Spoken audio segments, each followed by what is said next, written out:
En el hospital me entregaron la factura antes incluso de ver al médico. Mi hermano aseguró que el seguro estaba cubierto. En el archivo digital encontré una solicitud de cancelación con mis datos.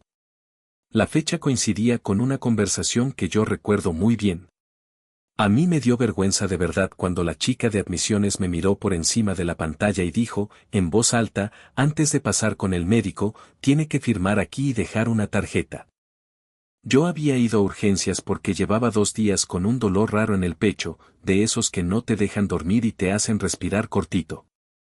No era drama de película, era esa sensación tonta que te hace pensar, ¿y si esta vez sí es algo serio? Mi hermano Diego fue el que insistió en que fuera a ese hospital privado. Ve ahí, te atienden rápido y el seguro lo cubre todo, me dijo por teléfono, con su tono de experto. Diego trabaja en una empresa grande, siempre presume de beneficios, de mi póliza, de mi cobertura premium. Yo, en cambio, soy el hermano que hace cuentas en el súper, el que mira si el arroz está en oferta antes de echarlo al carrito. Esa noche, antes de salir, hasta me puse una sudadera limpia y agarré mi carpeta con papeles porque me da ansiedad que me pidan algo y yo no lo tenga. Caminé al metro con el aire frío pegándome en la cara, intentando respirar hondo, y me repetía lo que Diego había dicho, cubierto, cubierto, cubierto. Llegué y el hospital olía a desinfectante caro, a café recién hecho y a ese perfume suave que usan en los hoteles. Había un árbol de Navidad en la entrada y 2 televisores con noticias sin sonido. Yo me acerqué a la ventanilla, di mi nombre, enseñé mi DNI y la tarjeta del seguro que Diego me había mandado por foto, porque él es el que lo tiene todo digital. La chica tecleó un rato, frunció el ceño y volvió a teclear. Luego giró la pantalla un poquito, como quien te muestra algo que no quieres ver. Su póliza está inactiva desde hace semanas, dijo. Yo me reí nervioso. Literal, solté una risita estúpida, como si fuera un malentendido. No puede ser, mi hermano me dijo que está cubierto. Vengo por urgencias. Ella no se movió ni un centímetro. Señaló el papel que ya tenía impreso. Esto es el presupuesto inicial. 3.840 euros. Hay que dejar un depósito antes de trill. Sentí como se me calentaban las orejas. Detrás de mí había una pareja mayor y un tipo con traje mirando el móvil. Y ahí estaba yo, con mi sudadera barata, tragando saliva, intentando no parecer un mendigo pidiendo favores. ¿Un depósito, antes de que me vea un médico? Pregunté, y mi voz salió más fina de lo normal. Es el protocolo cuando no hay cobertura activa, respondió, como si me hablara de la hora del desayuno. Saqué el móvil con manos temblorosas y llamé a Diego. A la primera no contestó. A la segunda, sí, y encima con prisa. ¿Qué pasa ahora?, dijo. Estoy aquí. Dicen que la póliza está inactiva. Me están pidiendo casi 4.000 euros antes de verme. Hubo un silencio corto, pero en ese silencio me entró una sensación fea, como cuando te das cuenta de que alguien ya sabía algo. Diego soltó un suspiro exagerado. Eso no tiene sentido. Seguro es un error del sistema. Diles que esperen, que yo llamo. Yo miré a la chica, como si ella fuera a esperar porque mi hermano iba a llamar. La chica simplemente levantó las cejas. ¿Va a dejar depósito o se retira?, preguntó, ya con otra persona detrás de mí. En ese momento me sentí pequeño. Y también sentí rabia. Porque yo no estaba pidiendo un capricho. Yo estaba asustado. Y el mundo me estaba diciendo, paga primero, respira después. Me aparté a un lado, me senté en una silla de plástico y abrí la app del seguro, la que Diego siempre decía que era fácil. Puse mi número, mi fecha de nacimiento, y me salió un mensaje seco, contrato cancelado. Ni siquiera en revisión. Cancelado. Yo no soy tonto. Sé que las cosas no se cancelan solas. Y lo peor es que, mientras intentaba pensar, me acordé de una conversación específica con Diego, de esas que se te quedan pegadas porque te hizo sentir raro en el momento, pero lo dejaste pasar por ser familia. Fue un martes, hace como un mes, en casa de mi madre. Estábamos cenando tortilla y ensalada, y Diego me pidió mi DNI para actualizar unos datos. Me lo dijo como quien pide sal, rápido, sin mirarte a los ojos. Incluso bromeó, a ver si luego te pasa algo y no te cubre. Yo me reí y se lo mandé por WhatsApp. ¿Por qué? ¿Quién sospecha de su propio hermano? Ahí, sentado en esa sala de espera con gente pasando, abrí el archivo digital del seguro. Y encontré algo que me dejó helado, una solicitud de cancelación hecha online, con mis datos, mi DNI, mi fecha de nacimiento, mi firma electrónica. Y la fecha era exactamente la del martes de la tortilla. Sentí una mezcla rara de vértigo y ganas de vomitar. No por el dolor del pecho, sino porque de pronto todo tenía sentido y a la vez no tenía ninguno. Miré el documento otra vez, amplié la pantalla, y vi un detalle que me dejó el corazón golpeando aún más fuerte. En el apartado de contacto para confirmación no estaba mi correo. Había otro.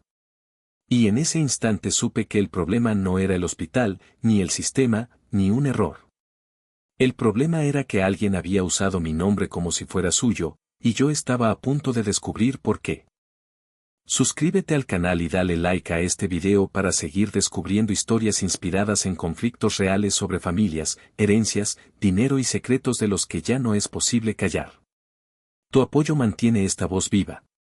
Para que se entienda por qué me pegó tan fuerte lo del hospital, tengo que explicar cómo era mi vida y cómo Diego siempre terminaba metido en todo, incluso cuando yo no se lo pedía. Yo tengo 32 años. Vivo en un piso alquilado pequeño, de esos donde el sofá casi toca la mesa y la cocina es básicamente un pasillo. Trabajo en soporte técnico para una empresa mediana, nada glamuroso, reiniciar routers, explicar contraseñas, aguantar gente que te habla como si tú hubieras inventado el Internet. No me va mal, pero tampoco me sobra. Mi rutina es simple: café barato por la mañana, metro, trabajo, volver, hacer pasta o arroz, lavar un par de platos para que no se acumulen, y mirar el saldo del banco como quien mira el clima, solo para saber si viene tormenta. Diego tiene 37 y es todo lo contrario. Traje, coche, networking, comidas con clientes. Es el hijo perfecto para mi madre. El que salió adelante. El que siempre tiene una solución y, lo peor, el que siempre te la cobra de alguna forma aunque diga que no. Desde que mi padre murió, hace 3 años, Diego se adueñó de la palabra familia como si fuera su empresa. Él empezó a encargarse de los papeles, las cuentas, las gestiones. Mi madre lo dejó porque estaba destrozada y porque a ella le da miedo hasta cambiar la contraseña del wifi. Yo intenté ayudar, pero cada vez que decía algo Diego me cortaba con una sonrisa: tú tranquilo, yo me ocupo. Al principio lo agradecí. Incluso me daba alivio. Hasta que empecé a notar el patrón: Diego no ayudaba, Diego controlaba. La póliza del seguro fue una de esas cosas. En la empresa de Diego ofrecían un plan familiar muy bueno, según él. Una tarde me llamó y me dijo: te meto como beneficiario, así si te pasa algo no pagas nada. No seas cabezón. Yo me resistí un poco porque no me gusta deberle cosas, pero al final acepté. No por orgullo, sino porque uno no puede pagar un seguro privado decente con mi sueldo sin sentir que se está ahogando. Y ahí empezó la dinámica rara. Cada vez que yo necesitaba cualquier cosa, Diego me lo recordaba como si fuera un favor personal, no un beneficio de su trabajo. Acuérdate de que estás cubierto gracias a mí. Eso no lo tiene cualquiera. No me hagas quedar mal, que esto viene por mi empresa. Era como si mi salud tuviera su logo. Mi madre también metía presión sin querer. Ay, hijo, menos mal que está Diego, decía mientras servía lentejas en su cocina, como si yo fuera un adolescente incapaz. Y Diego, claro, sonreía. Esa sonrisa de yo soy el que sostiene esto. Un mes antes de lo del hospital, Diego empezó con una insistencia extraña. Me llamaba más. Me preguntaba cosas que no me preguntaba nunca: cuánto estaba ahorrando, si seguía pagando el alquiler puntual, si había pensado en invertir. Yo lo atribuía a que se creía consejero financiero. Hasta que un domingo, en casa de mi madre, sacó el tema de la casa.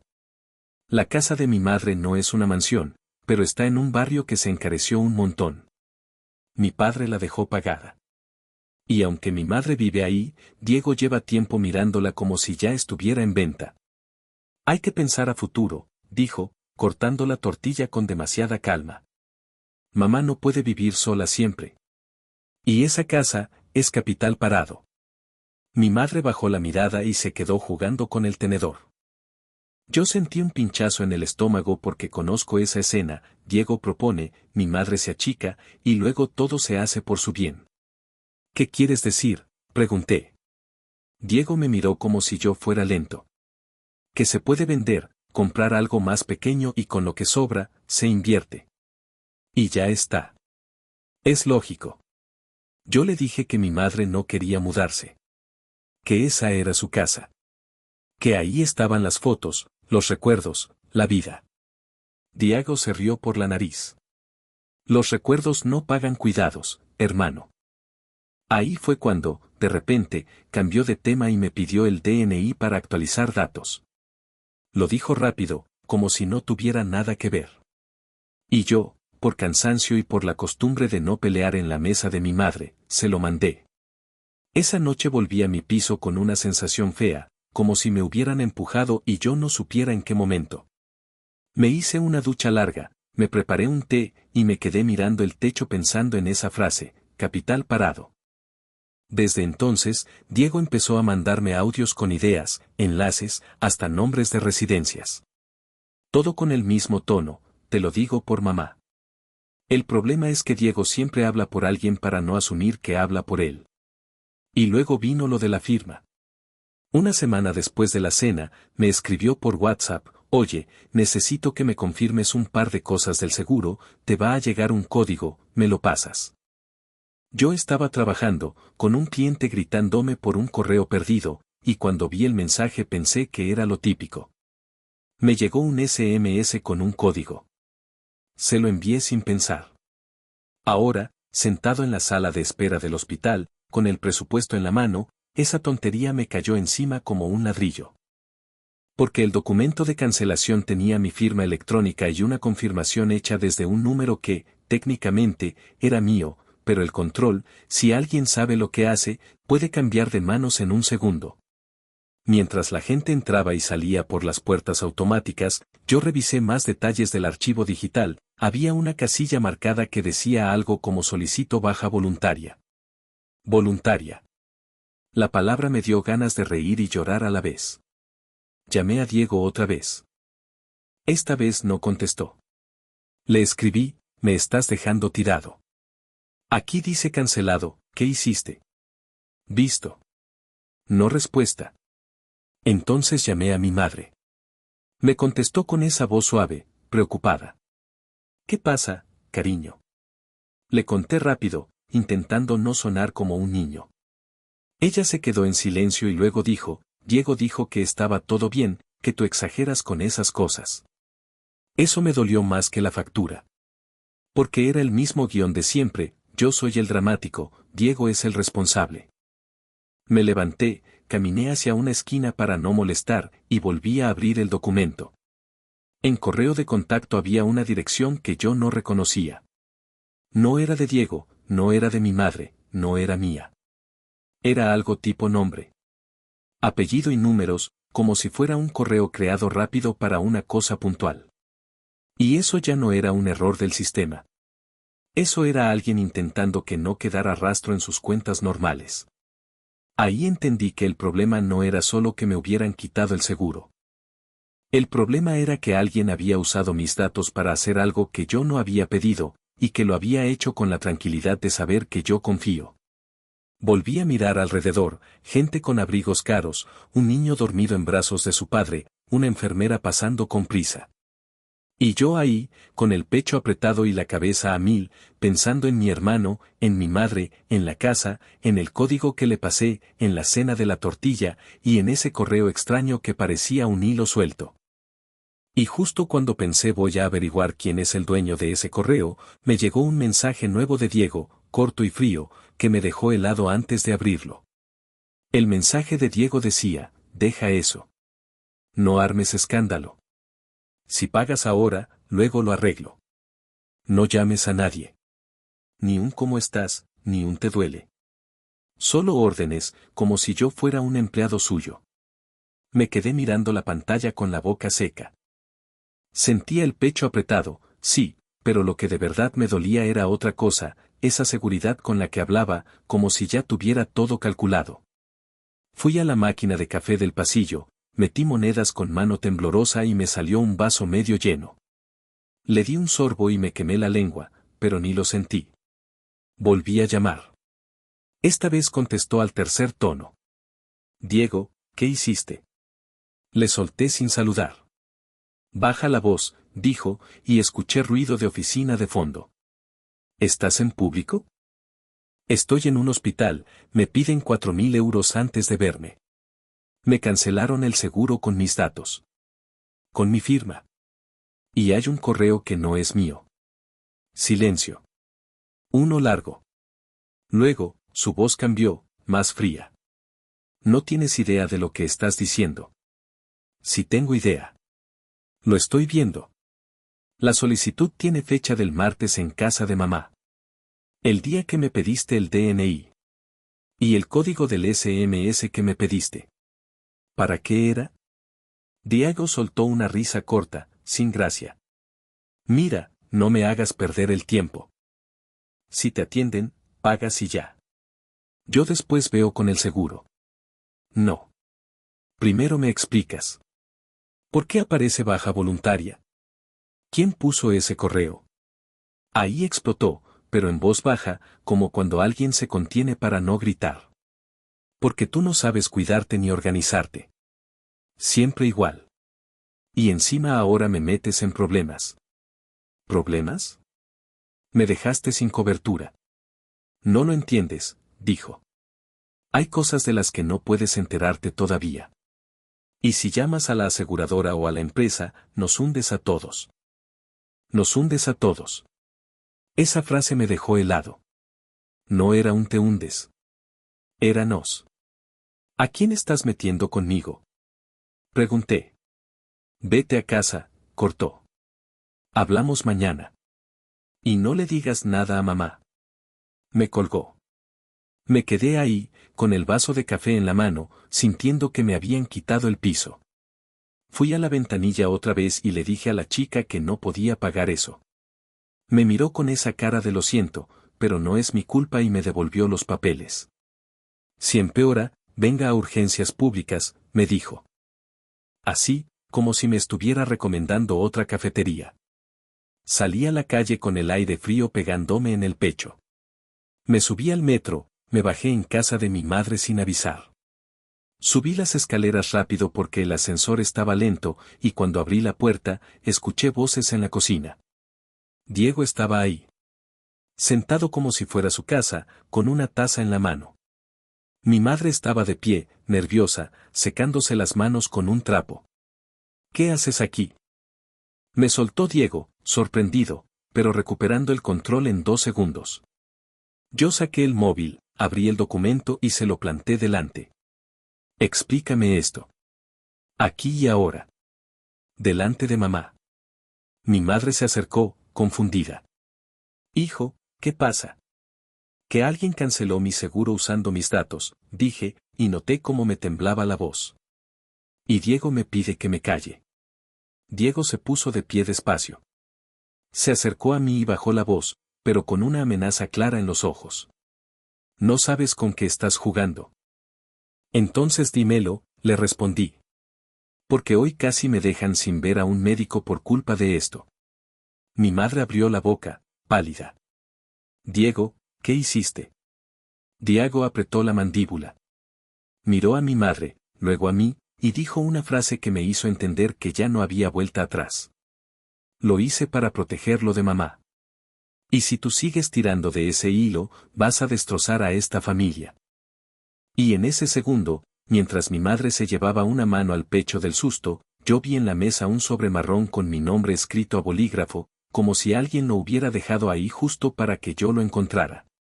Me quedé mirando ese sobre marrón como si fuera una bomba. Mi madre lo vio también y preguntó, casi en un susurro. ¿Eso qué es?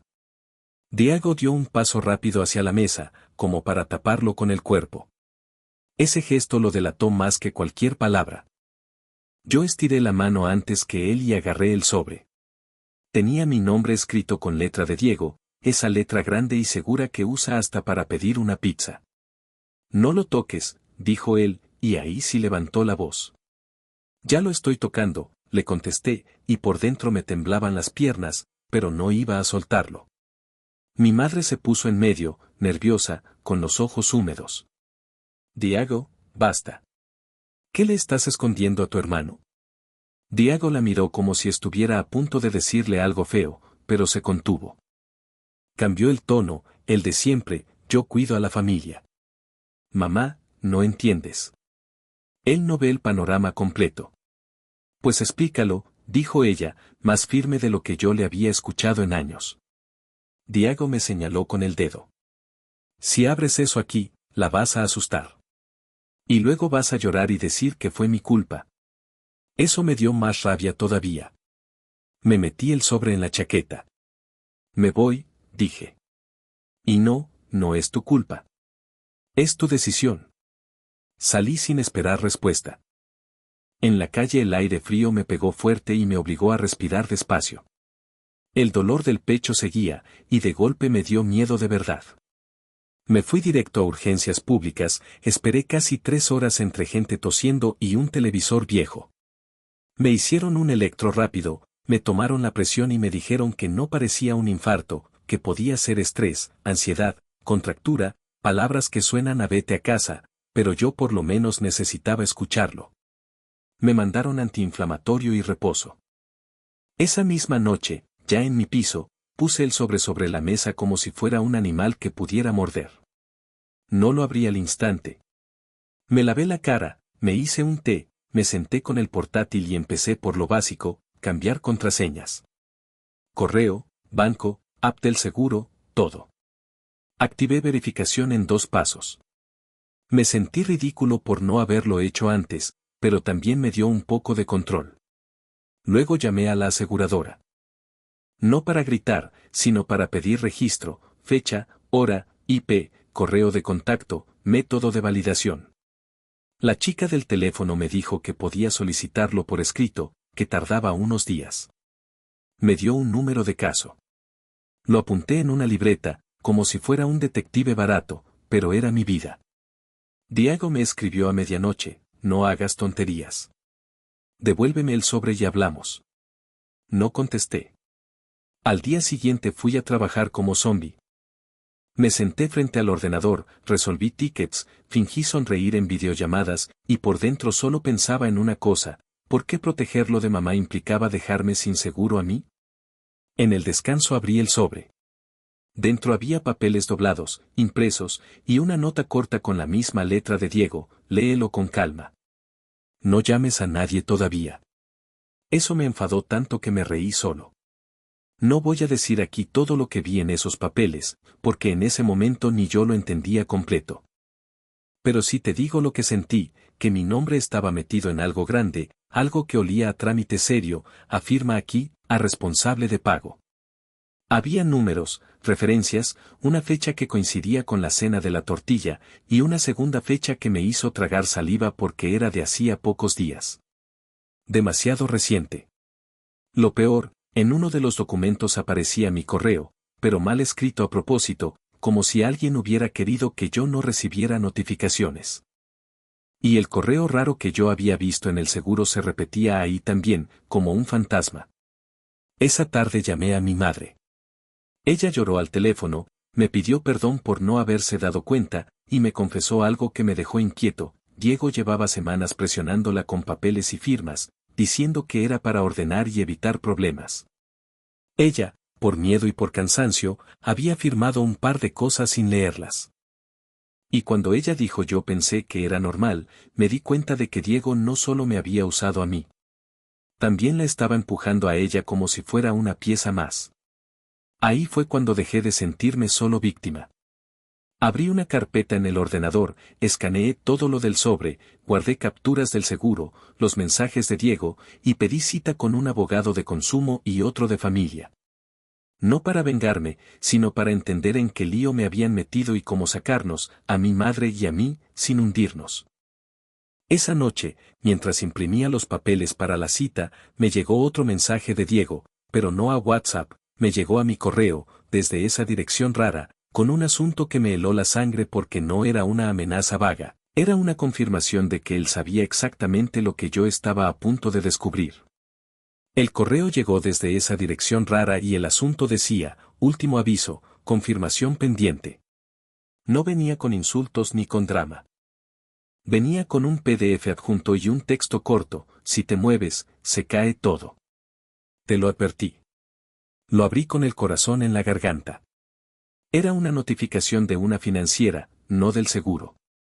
Y ahí estaba mi nombre completo, mi DNI, mi teléfono, y una operación que yo nunca había pedido, un crédito grande, de esos que no se sacan por error, con un apartado que decía garantía adicional y mencionaba la casa de mi madre como referencia indirecta.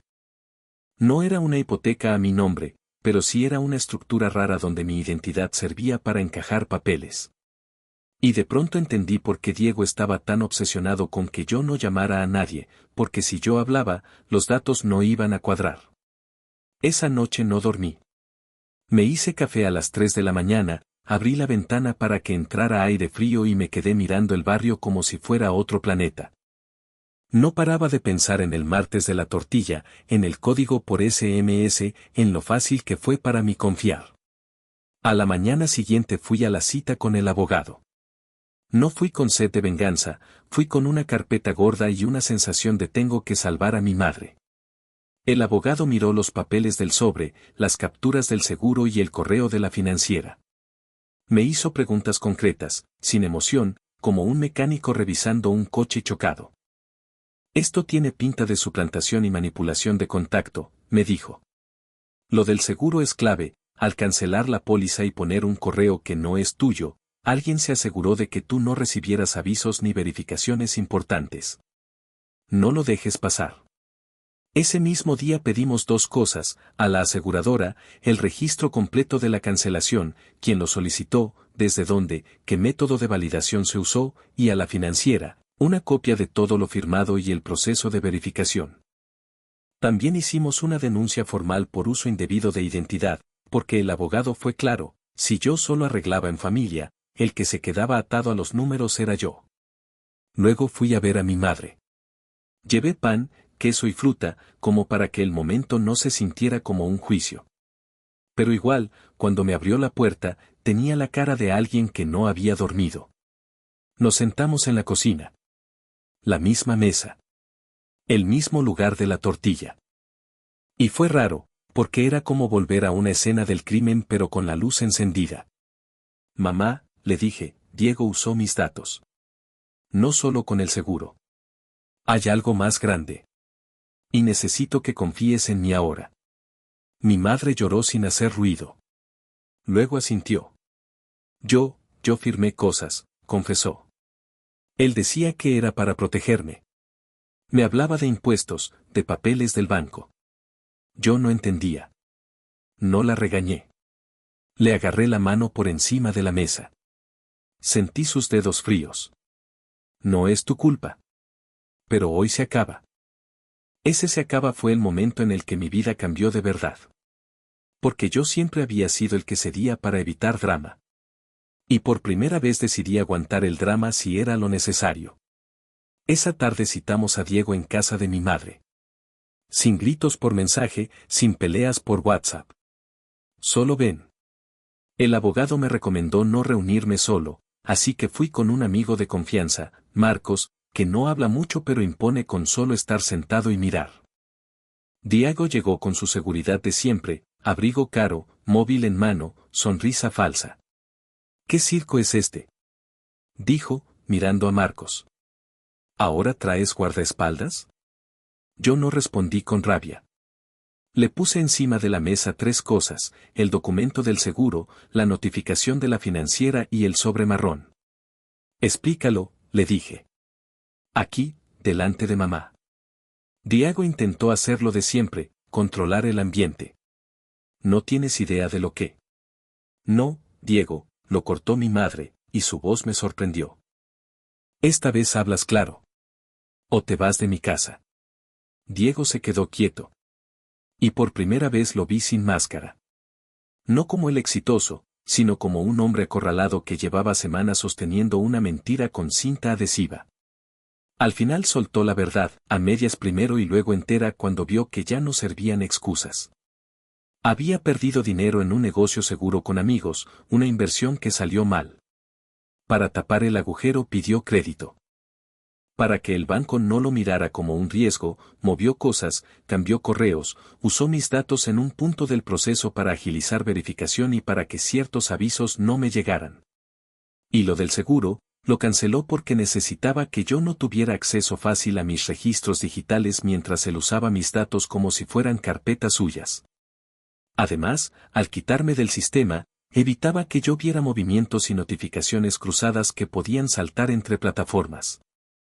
No iba a pasar nada, dijo, con una voz más baja. Solo necesitaba tiempo. Yo me reí, pero sin humor. Solo tiempo y casi me dejan sin atender en un hospital. Mi madre se levantó de golpe. ¿Usaste a tu hermano? ¿Usaste mi casa? Le temblaba la barbilla. ¿Me mirabas a la cara y me decías que era por mi bien? Diego intentó agarrarla del brazo, como para calmarla, y ella se apartó como si quemara. No me toques. El silencio que quedó fue pesado.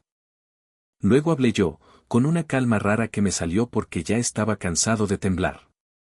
Esto se arregla así, tú firmas un reconocimiento por escrito de que esos datos se usaron sin mi permiso, entregas acceso a todo lo que has creado con ese correo, y aceptas el plan que diga el abogado. Y te alejas de mamá. Si no, sigue el proceso y que lo resuelvan los que tienen que resolverlo. Diego abrió la boca para pelear, pero mi madre lo remató con una frase simple. Te vas hoy. Y las llaves se quedan aquí. Se fue rojo, mirando al suelo, sin esa sonrisa de superioridad.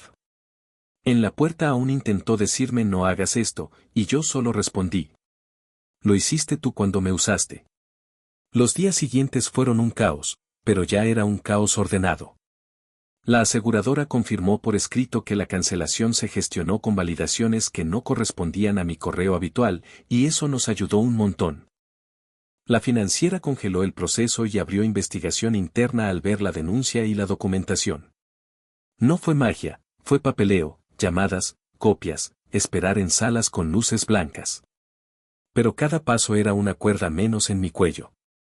Mi madre, por su parte, hizo algo que nunca pensé que haría, fue al notario conmigo, cambió permisos, bloqueó gestiones sin su presencia y dejó por escrito que cualquier decisión sobre su casa pasaba por ella y por mí, no por Diego. No por castigo, sino por protección real. Un mes después, el dolor del pecho se fue. No por pastillas, sino porque empecé a dormir. Y cuando mi madre me sirvió tortilla otra vez, en esa misma mesa, me miró y me dijo. Gracias por no soltar mi mano. Yo entendí ahí que el poder había cambiado. Ya no era Diego el que se ocupaba. Era yo el que ponía límites. Diego intentó volver con mensajes largos, disculpas y promesas. Yo no lo insulté ni lo humillé. Solo mantuve la línea, responsabilidad y distancia. Porque la justicia no siempre se siente como gritar. A veces se siente como cerrar la puerta y respirar por fin. Suscríbete al canal para más historias reales sobre familias, herencias y secretos.